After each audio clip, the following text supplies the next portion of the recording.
Hey, everybody, this is Liz joining you as usual from Central Virginia, the unceded lands of the Monacan Nation. And if you would like to know whose lands you are residing on, be sure to check out the map at native-land.ca. Super helpful for North America in particular.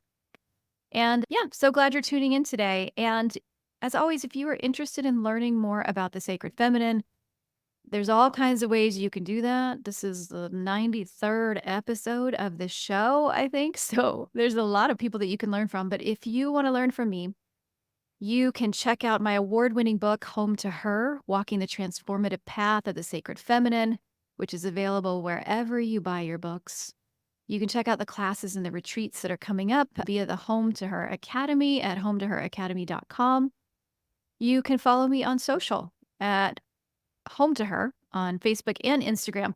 I was really trying to do TikTok, and I just man, there's a lot of platforms to keep up with. Maybe I'll get back to it, but, maybe I'll be there. And then you can check out articles and all past podcast episodes at hometoher.com. I will put all of this in the show notes.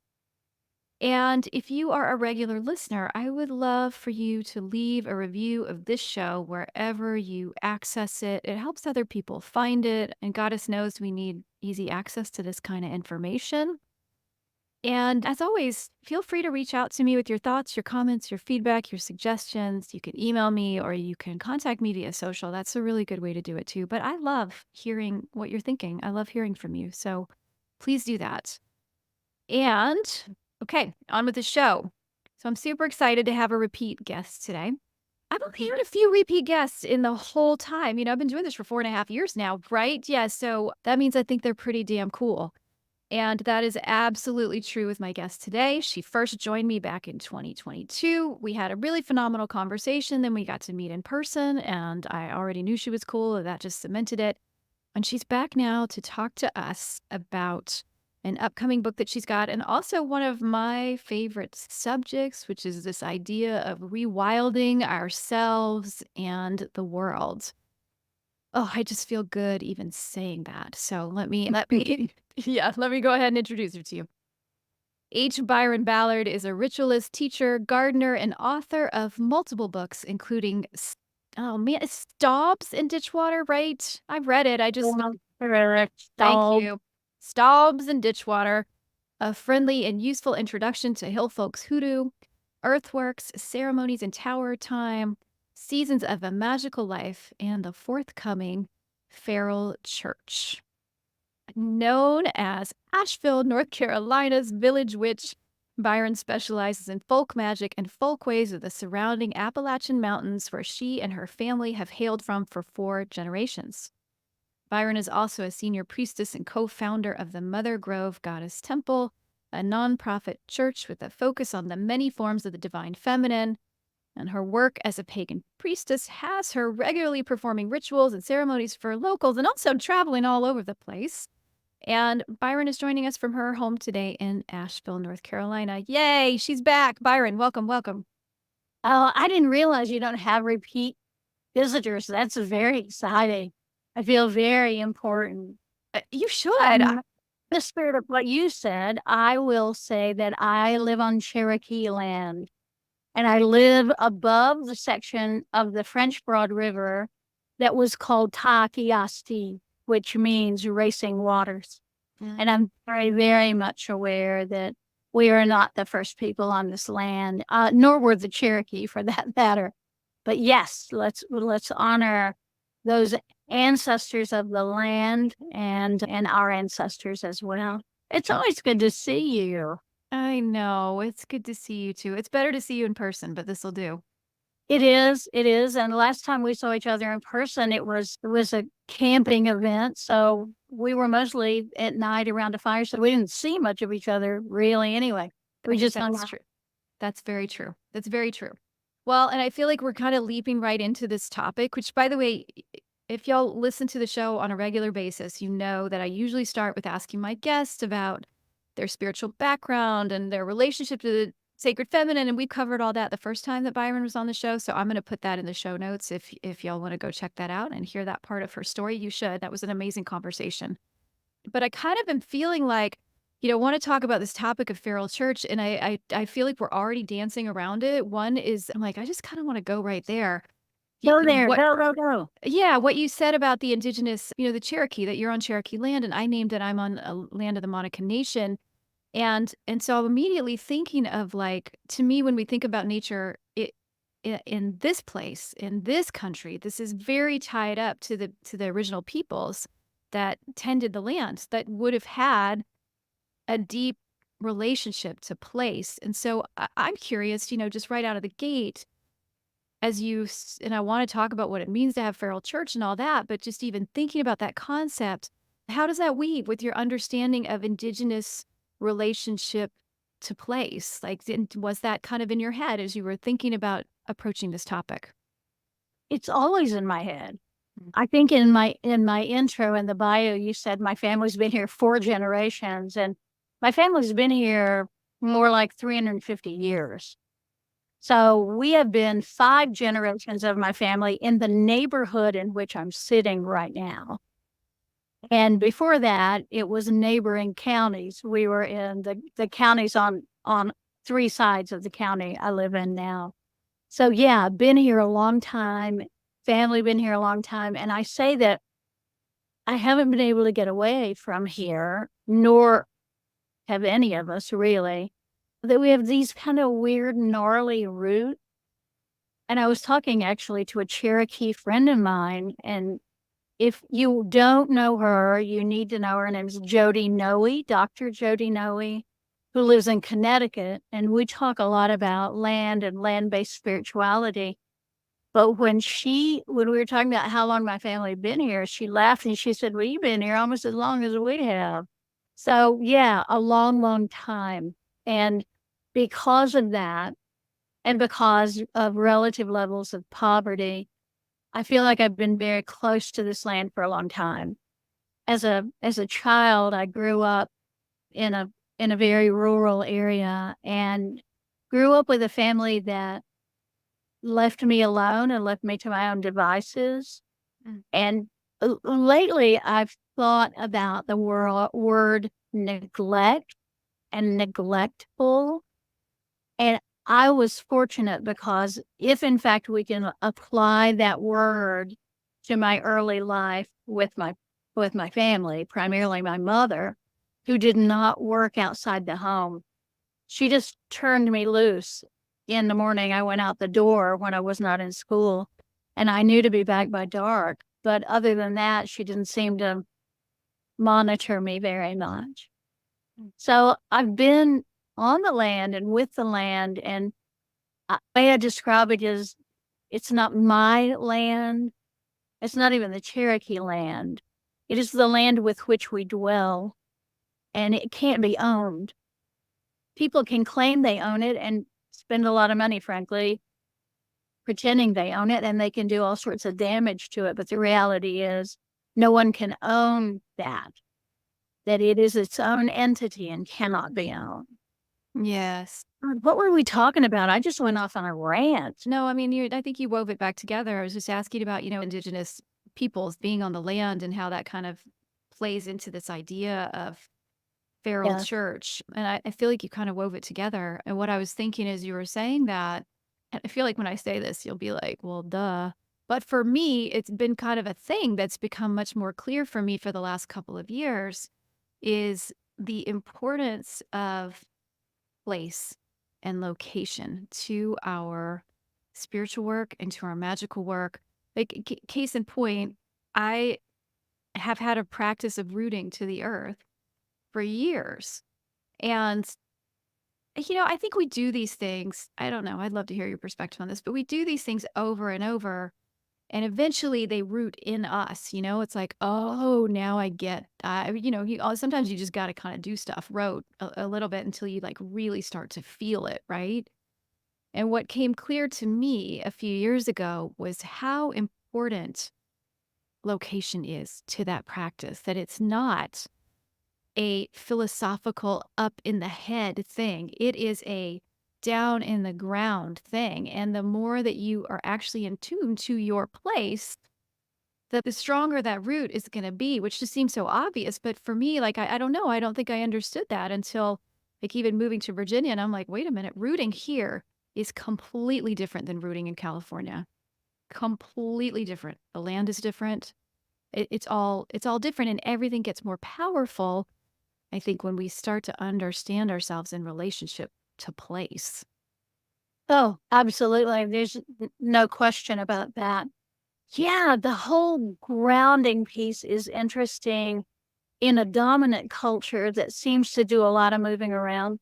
Mhm. People move a lot for jobs, they move for partners, they move because it's too cold in New England in the winter and they would rather have a more moderate climate. People move around for all sorts of reasons, but and because it's relatively easy now, as opposed to 100 or 150 years ago when you didn't probably move far from home. And I'm trying to figure out how to say this exactly. From my front yard, if I could see through the trees and the hills and all that, I can see the place where I went to elementary school. I can see the place where I went to high school. I literally, without erasing trees and hills and all that, can see the mountain where I grew up, spent the first 18 years of my life. I can see the cemetery where my mother's family are buried.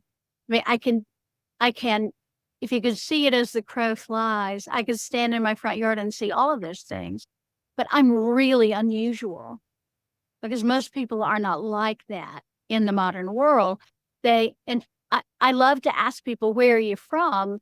Well, I used to love to do that. Now I find that makes people uncomfortable Yeah. because they don't know where they're from. Yeah. And there's a truism, I guess, in Southern Appalachia that you are from where your grandmother was born. So I would then be from Buncombe County because my grandmother was born here in Buncombe County. In fact, again, if I could see through my neighbor's house and that row of pine trees, I could see the piece of land that held the house where my grandmother was born. And if I could see past that white van, I could see the house where my mother was born. So that kind of enveloping of my personal history, it has blessings, certainly, but it brings burdens. It brings huge burdens because this was for many years the mill village for a cotton mill. And so it was very working class. And in the last 10 years, it has been gentrified so that there are houses in front of me, which I can see, and behind me, which I can't, that are on the market now for over $1 million. So there is a lot to being rooted in a land that is healthy and helpful. And certainly my magic is enhanced and made easier by my connection to the land with which I dwell. But it also means that I am forced to live on land and watch it be abused. Yes. And I get to feel that because you don't get to cut that off. Yeah. So yeah, it's really important.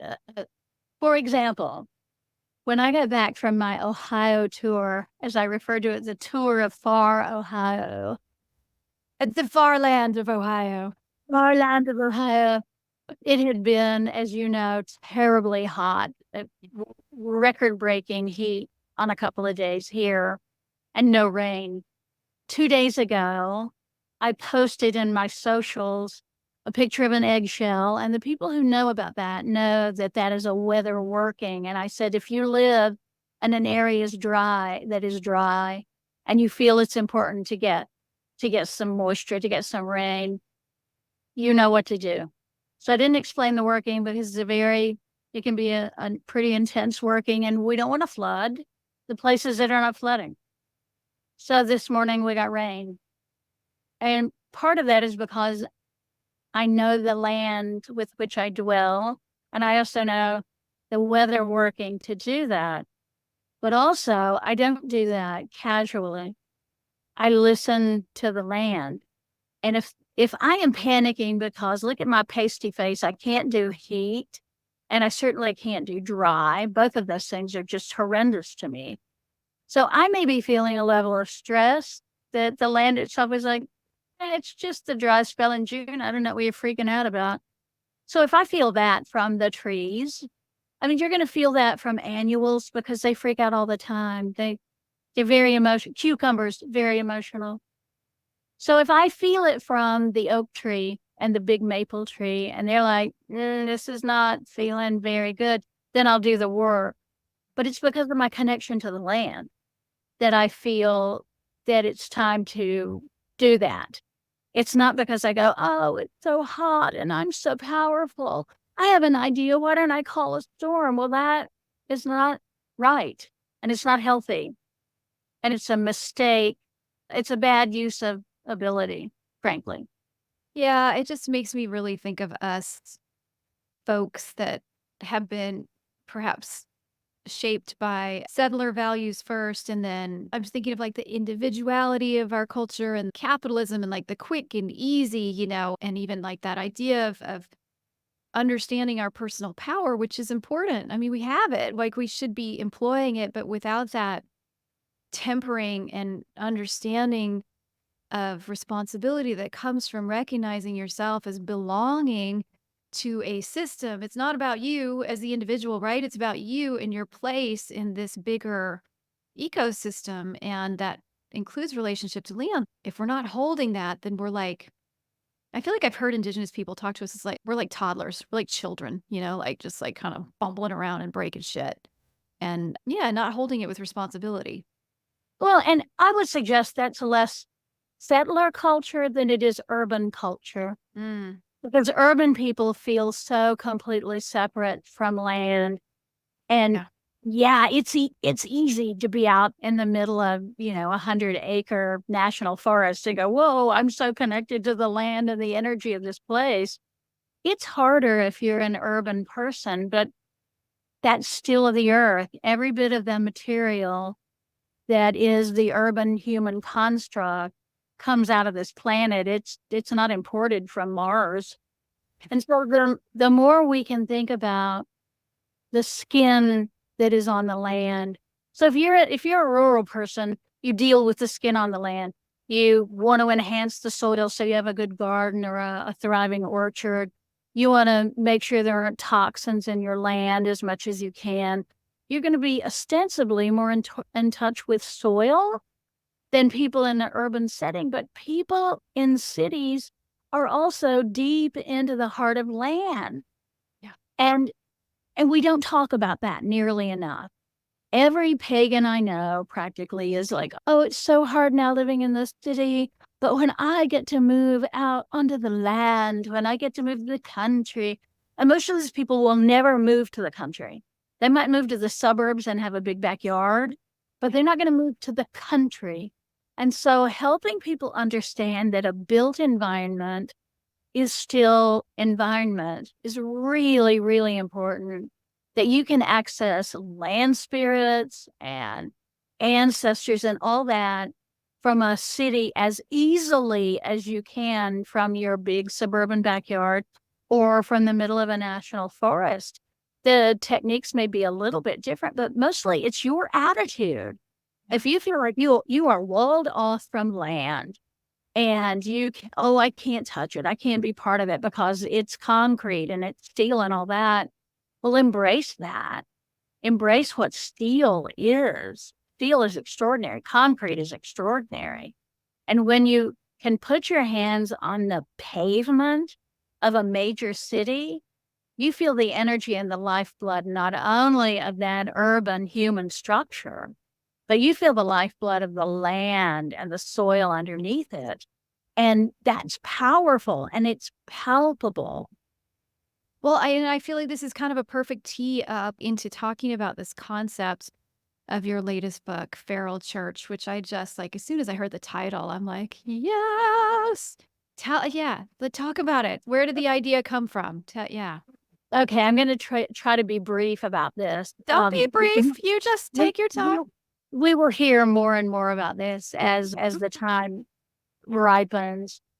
Where I was actually this past week, I was in southern Ohio in a place called Wisteria.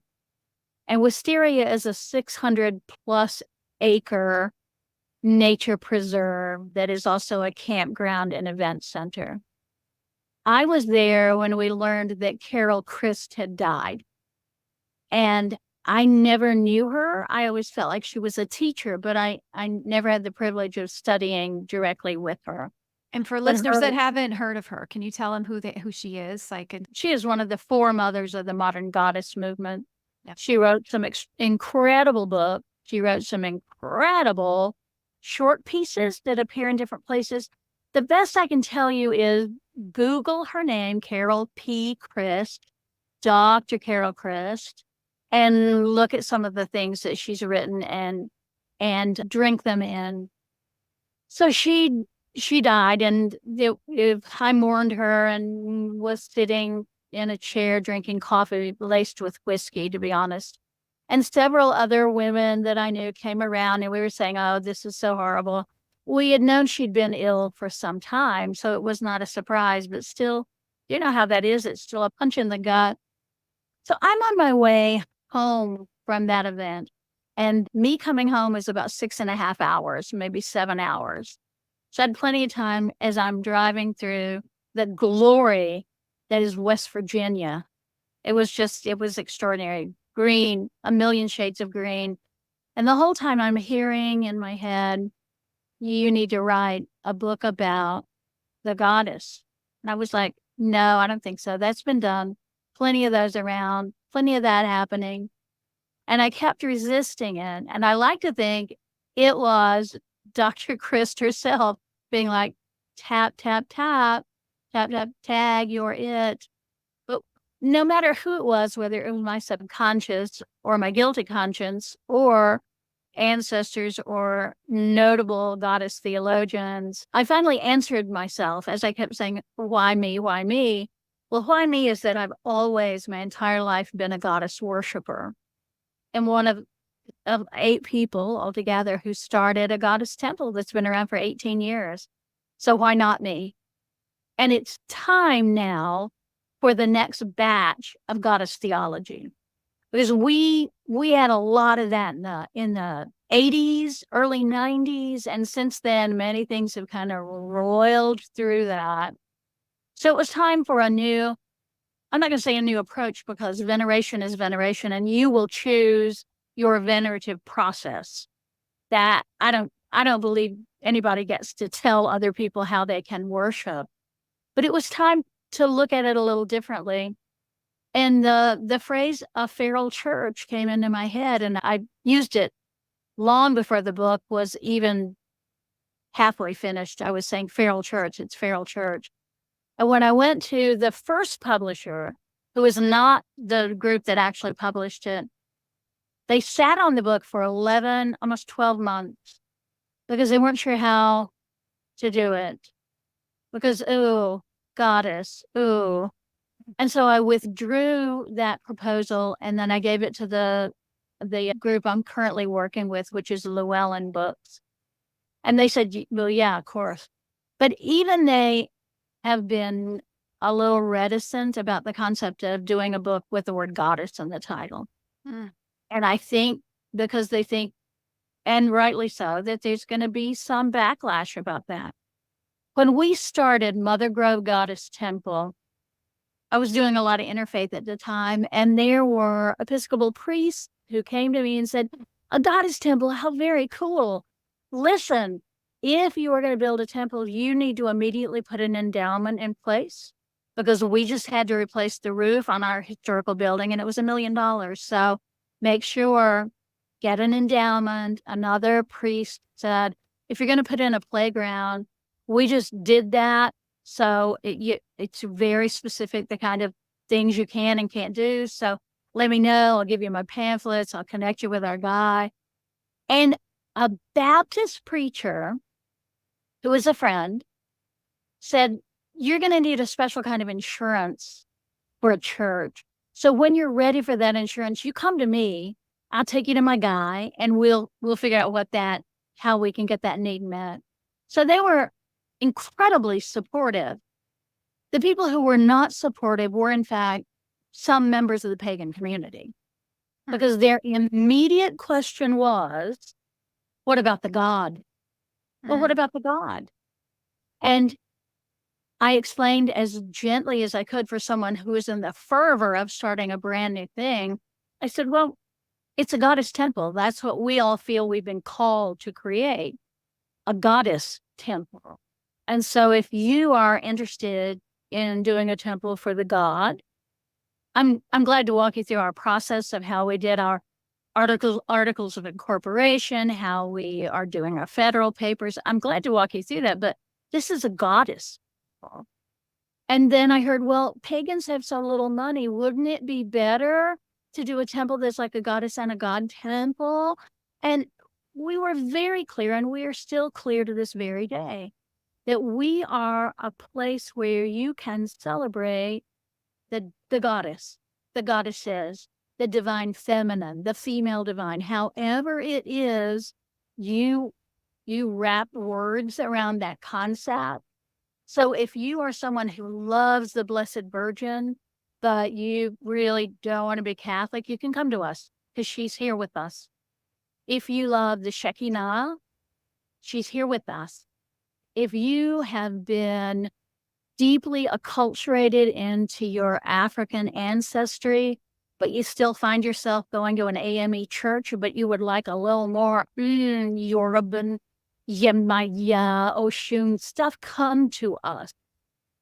So we're not a coven, we're not a pagan temple per se, but we are a place where the worship of the divine feminine is celebrated and honored, and there is a place for it. I put up a page recently on Facebook for Feral Church, and one of the first comments was, well, what about the God? And my response was, well, this is a book of goddess theology, so frankly, there's not really anything about the God. I think I mentioned Dionysus in passing because I'm talking about the Maenads. But other than that, yeah, not really. Well, why not? Well, why not? Because I worship the goddess and the god equally. Well, chances are, no, you don't. But I'm not going to challenge you on that because, and as I said to this person, if that works for you, then beautiful. But this book is a book of goddess theology. You might want to look at it because it may bulk up your own practice for the divine feminine that you honor so much. But pretty insistent that no, if it doesn't have the two of them together, that doesn't count. So I'm looking forward to answering that question 1,000 times. Isn't there any God in here? Huh? Oh my gosh, right. And are we asking that question to every Christian church? Where's the goddess? Where is she? I have a funny story about that actually. You know those billboards that I don't know if you have them, but they were all over California. I know I've seen them on road trips around here too, which is like big old billboards that say, I don't know, like, does Jesus love you? Call this number and find out or whatever. Like that's like Right. 1-855 truth or something like that. And it's more than that, but you know what I mean. And I was driving back from Mount Shasta with a friend, and we're talking about how, like, what would they say if we called him up and asked him who the divine feminine is or where the goddess is? And can God be a woman? And my friend that was with me is like, let's find out. And so she calls, and the first person we get, and I really want to say the people that were answering the phone were lovely, like really lovely people. The first person that answered the phone, she said, "Hi, I'm just wondering, can God be a woman? Like how do you see that?" And there was this long, long pause. And then she said, "I'm gonna have to transfer you." And she transferred us to another person, and oh, bless him, you could hear him, he was kinda spinning scripture in his head, trying to figure out the answer, and then finally was like, "Well, no, it says, like, it just" I forget what he said, but, no, no, it's just that God that's just how God presents, he's a man, but, God could be a mother, and my friend Erica's like, "Well, if God can be a mother, why isn't he a she?" And the poor guy, he was so flustered. She wasn't be and my friend was not being, mean or anything. She was just questioning him, but it was kinda entertaining just to hear that whole spinning. So, I mean, if we all did that on a regular basis, like, "Where's the goddess?" Then maybe it would make sense to come back and say, "Where's the god?" Yeah. Yeah. Yeah, exactly. Well, and how many books are there about Thor and Odin and Lu and and people like me don't say, "Well, I mean, what about Danu? What about Freya? What about" Right. because we are, polytheists, so it doesn't have to be one thing or another. Yeah, so that was interesting, but the process of writing the book, and I've been telling this to people, and they look at me like I'm a little. I normally, when I have an idea for a book, this is my eighth book. When I have an idea for a book, I start sketching out like a rough outline. And then that will turn into something that would be like a table of content. Always. That's the way it's done. With this book, I decided the concepts I wanted to really explore, and I decided the land in which I wanted to explore them. Mm. And then I would do basically a journey, a path working into that place and to see what would happen. And then when it was done, I'd write it down. Mm. And I did that again and again. And you and I were talking before we started about last year was a really long, busy year for me because I did a lot of traveling. And in between, I would come home and travel to places like the Great Prairie before humans came along. I would travel to the steppes. I would travel to all these mythical and distant places and dive deep into them. So it was like a whole year of just traveling from place to place. And that was so remarkably different. I don't know that I would ever write another book like that, but this book wanted that. Yeah. This book wanted boots on the ground or bare feet on the ground. This book wanted exploration, not in an intellectual head way, but in a spirit way. Mhm. So, yeah, and I just sent a couple more notes. I wanted to add some people to my acknowledgments. And I sent that back to my line editor, Lauren. And if you're listening, Lauren, you're the best. I love you. And she'd asked me to write another paragraph in one of the chapters. And I did. And I sent that back to her. But then I had the document open in front of me, which I haven't had in a month or more. And I read the end of the book and I cried because it's exactly what I want it to be. Mhm. And the book ends in Avebury, and in about 2 weeks and 2 days, I will be in Avebury again. Amazing. So, it's deeply personal, but it's also deeply theological. And I was very clear that I wanted the word theology spelled Thea, that it's a goddess book, the work of goddess theology. And the original subtitle, and I won't be able to remember the new subtitle, sorry. The original subtitle was Feral Church, Finding Goddess in the Wilderness. Well, they changed the subtitle a few months ago, I guess, to something like A Path Working for Health, Community, and Magic, something like that. And I said, it really has to have goddess in the subtitle. And they were, well, we're trying to get it its widest readership possible. And I was like, oh yeah, no, I get that. I absolutely get that. But if it doesn't have goddess in the title, then I have a problem. So we got all that worked out, and now it does have a path working to find community, magic, and the goddess. So we got the goddess back in it. But I think that they're kind of wondering how it is they're going to promote it without getting backlash.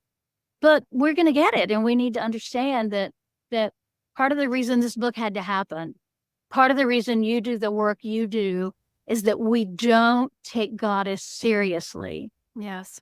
Goddess is the thing that sells razors so you can have perfectly smooth legs. Goddess is a woman of impossible dimensions who is there as in service to man. There's a whole lot that goddess has become that is not a being so powerful or a family of beings so powerful that they will kick your ass. Yes. And we need to remember that. We need to remember that when there is flooding in the Midwest and my land is dry, that's the work of the planet, and the planet is goddess too.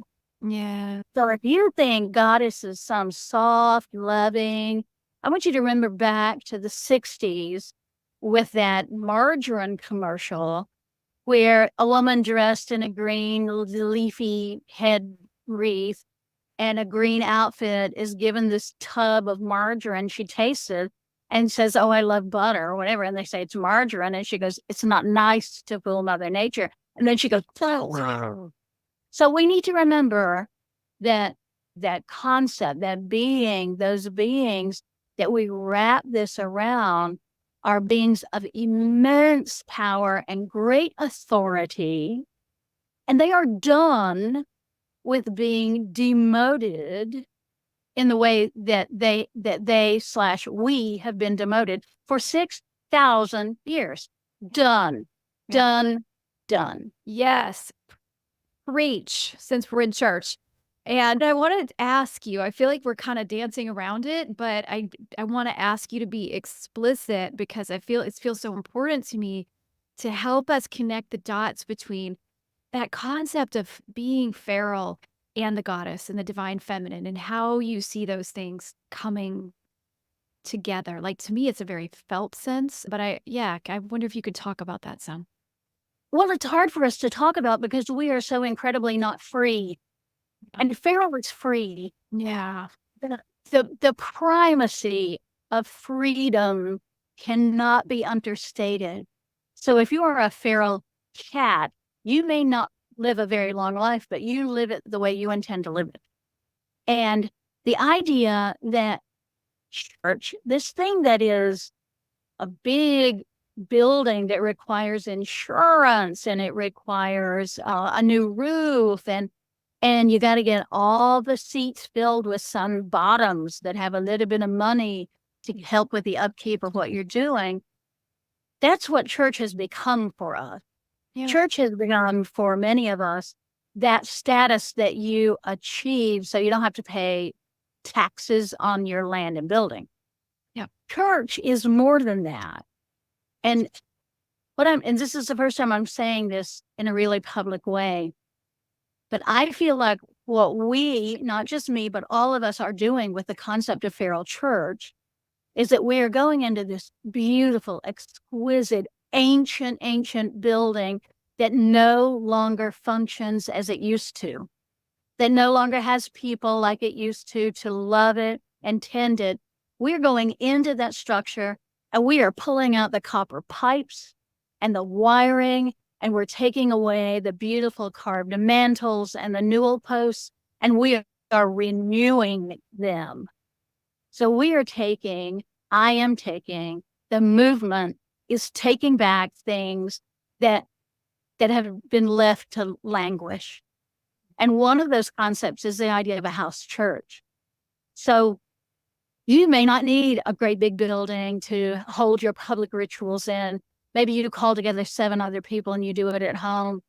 And the Christians had a strong tradition of house church, and right-wing Christians often still do.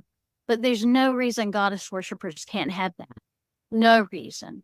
So that we can be together in a place that is safe, where we can begin to stretch our wings and use our power. We have spent, and I know you and I have talked about this before, we have spent so many decades in empowerment circles, figuring out where's our power, how can we, what is, and then finally we stood up and we stood in our power. But the thing we have got to do now is we've got to learn to wield power. And we've got to learn to wield it in a way that it has not been modeled in a long, long time.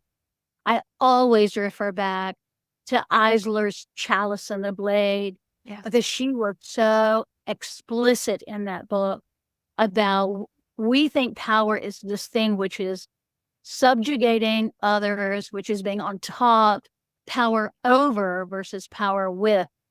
And she was clear about where dominator culture comes from and that it is not a natural order. It's an imposed order on human culture and society. So we have some models, but what we see around us constantly is a strong person, usually a strong man, on top of a very oppressive system. And that has to go. It has to go now. Should have Yeah. gone 1,000 years ago, but right now it's going. It's going. Yeah. Two things that I thought of as you were sharing that was one, this idea of a house church to me feels really like one of the things that I see and I acknowledge, like even in myself, we tend to really hold a lot of things through a capitalist lens because that's what we've been taught to do. And also, like with all the patriarchal structures, so hierarchy, like if you're going to build something, it needs to get bigger and bigger, and then you've got to put all this structure around it to hold it. And inevitably, you're like, well, in order to hold that structure, I'm going to have hierarchy. And it becomes this thing.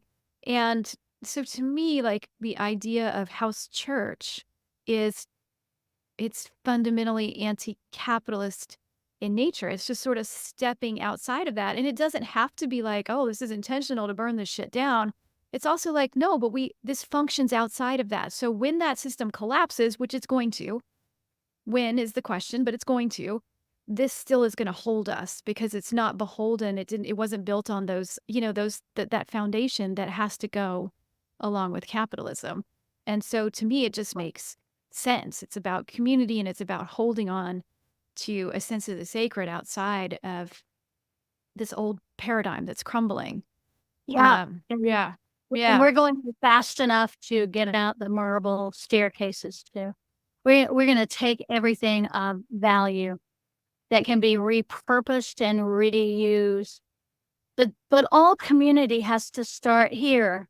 Yeah. And then it goes from there to your hearth, however you define that. Whether that's your family, your intentional family, you and your cat and your dog, whatever that is, and everything has to grow out from there. So it has to grow out organically. It can't grow into this Yes. because And she's pointing to like heart to hearth and then vertically for those who are listening. Yeah. and you said it so well about when all of it collapses, and it's collapsing now. I mean, Yeah. we're watching that in real time. When it has completed its collapse, we have to have systems in place or else we'll build it again. We've done that again and again. We need to have systems in place. So if it starts from your heart to your hearth, to your immediate neighborhood, to your community, to your city, to your county, to your state, to your region, to your nation, to the earth, if that is how it grows out, then we're talking about the way mycelium works.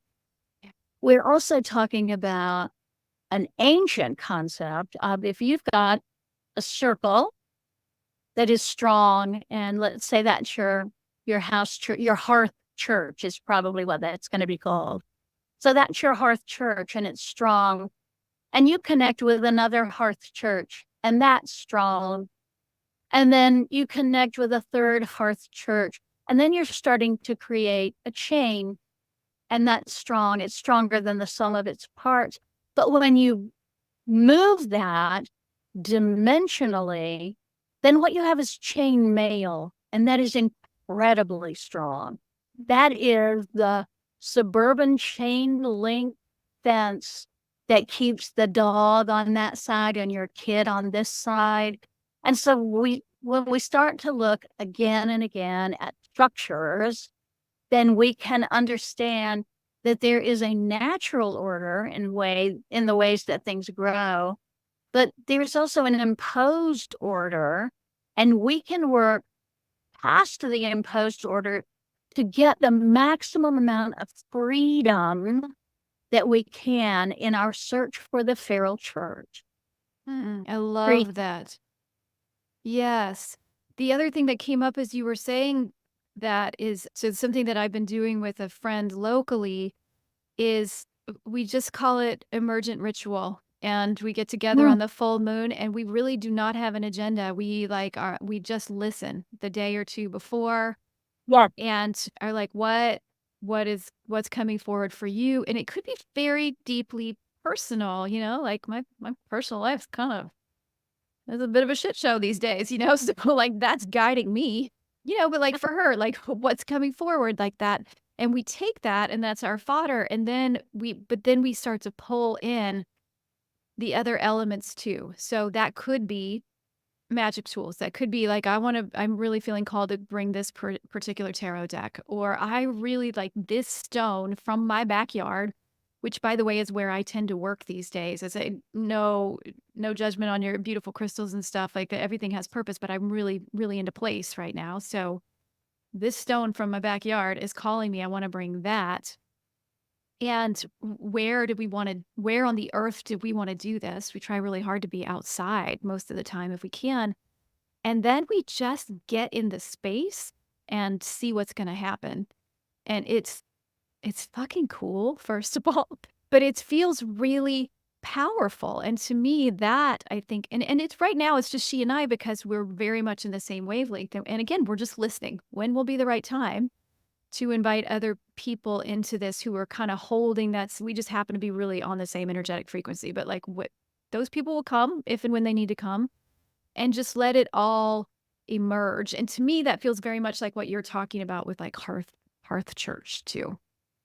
Yeah. Yes. Would you agree? Yeah. Oh, yeah, absolutely. At Appalachian summer solstice, no one had scheduled a solstice ritual. They just, I don't know why it didn't go on the schedule. I don't plan it.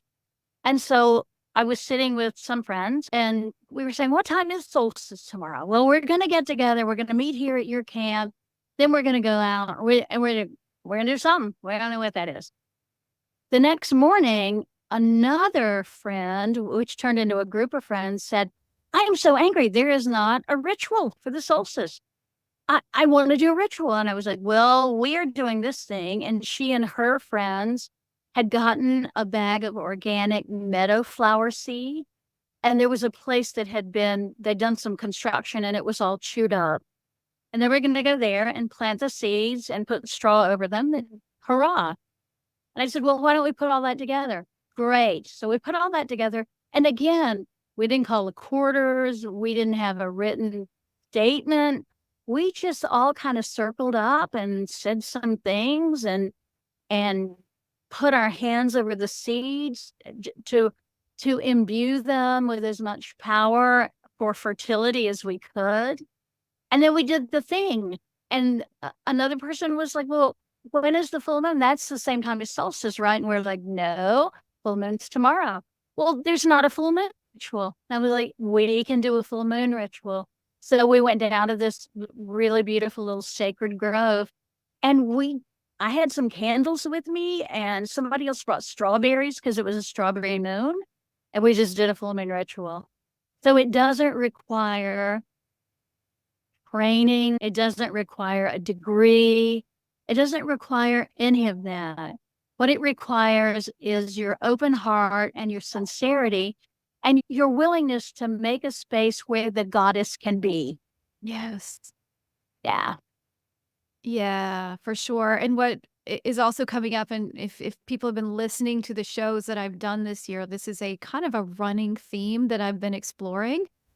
We'll start out the year with themes, but I feel like this one feels important because it just keeps coming up in different ways.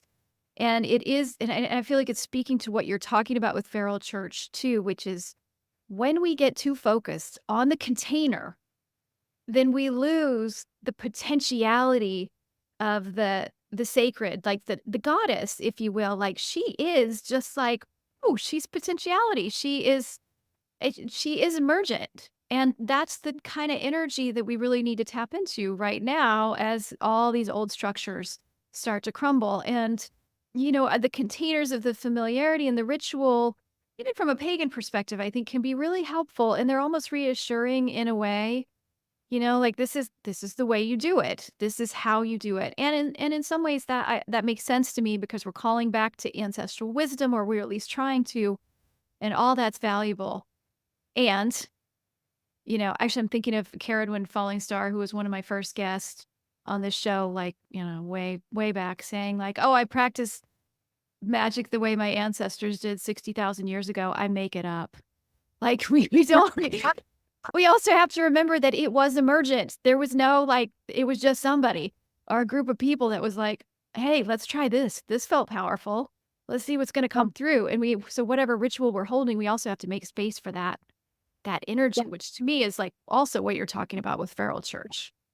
And it's a living tradition. Now, it may have been slumbering in many places for a long time, but it's living, and so it's going to change and it's going to be different. And my idea of goddess may be different than yours. I consider myself a hard polytheist, and so I see a plethora of them. They are everywhere, doing everything.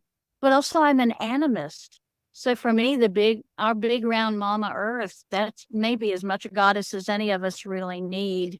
Oh, yeah.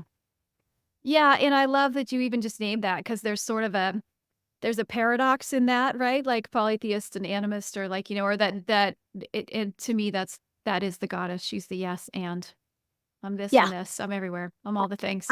I've always thought that. I was asked to help do that UU curriculum cakes for the Queen of Heaven a year. And I was talking about, oh, this goddess and that goddess. And I'm sure I got very verbose and smiley and, oh, I just love Anana.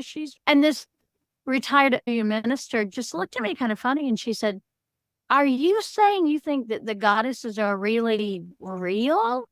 Because she only worked with sort of Jungian archetype. And the idea that I could think that these were non-corporeal spirit beings who interacted with us but were not us, she was just like, she looked at, I call it my Papua New Guinea moment, because she looked at me like I had a bone through my nose and I suddenly was, dancing around a fire, which is okay. I'm happy. Not the bone through the nose thing, but the dancing around the fire naked. I'm happy to do that. More than happy to do that. But yeah, and this book, plus I guess my overall feeling about the divine feminine and the worship of them, her, thereof, it gets tangled, doesn't it, and complicated, is that it's going to be different for a lot of people. And for some people, it's the archetype and that's all they need. And for some people, they need to know that somewhere out there is a spirit being that is called by the name that they pray to. Yes. And for some people, it's only there is a unity in the plurality. For others, there's only just an insane plurality of all these female divinities. And all of that's right. All of that's absolutely correct, because there's not dogma. The only dogma is that the divine feminine exists, and we have ample evidence all around us in the land with which we dwell. Yes. Yeah, I was also thinking of that quote from Starhawk when she said, when people ask me, do I believe in the goddess? I say to them, do you believe in rocks? Yes, of course. Yeah, and I think where I feel like, well, okay, we'll keep it in my experience where I get bristly is when people try to say it's only this one thing. Well, to your point, like, oh, the goddess is only archetypal energy, or the goddess is only this expression, or the goddess is only the great mother, and that's all that existed, or whatever. And to me, it's just so like anywhere where we're trying to find the one answer feels patriarchal to me. That you're in the land of monotheism there and patriarchy, and yeah, and now we've stepped out of the world of the goddess. Right. And as if we can step out of the world of the goddess, also paradox, but yeah. Yes, I think we can too. Yeah, I have to agree with that. That I remember somebody described it years ago. They didn't like the idea of matriarchy, of a matriarchal thing, because it just felt like Jehovah in drag. And the point of the mother world is that it's life affirming and not life denying. Yes. And if that is the basic grounding of it, that's enough to make it different than what the dominant culture honors.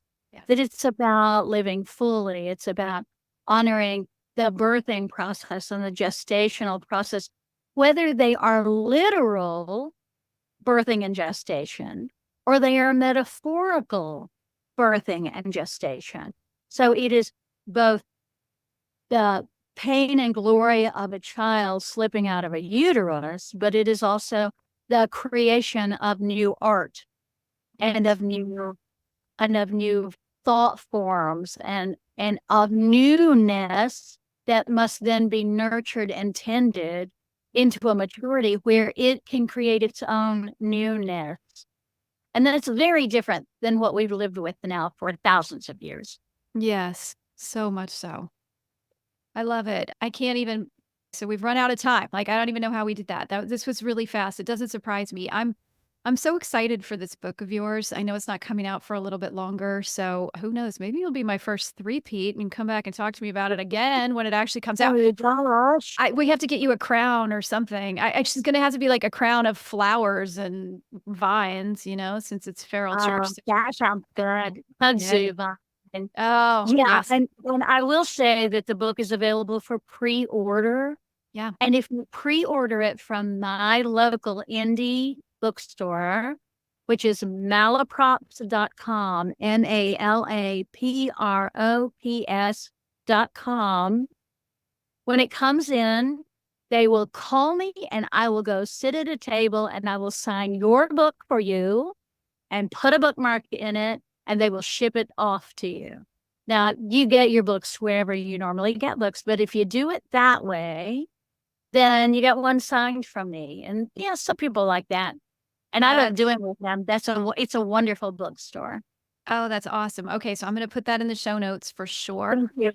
Thank you. Absolutely, and yeah, thank you as always. It's so good to be in conversation with you. I love it so much. So, Thanks for everything and best of luck in your exciting adventures. yeah, thank you. Thanks to all of you guys for listening too. So much more fun to do this because I know you're out there, and if you like the show, as always, you can write it a review. You don't even have to write the review. You can give it 5 stars. That'd be great. You can tell other people about it. Yeah, whatever you want. If you're just feeling lazy, just click the stars and you're good. You can tell other people about it and you can subscribe. You can do all those things. Check out all the stuff going on at hometoheracademy.com, hometoher.com. Take real good care of yourselves. I would recommend get outside and do something feral for yourself. Go run around naked. Well, maybe not around a fire because it's really hot right now, but go howl at the moon. Go get your bare feet in the dirt. Do something to reconnect with that great mother goddess through the earth. And until next time, take good care of yourself and I'll be with you again soon.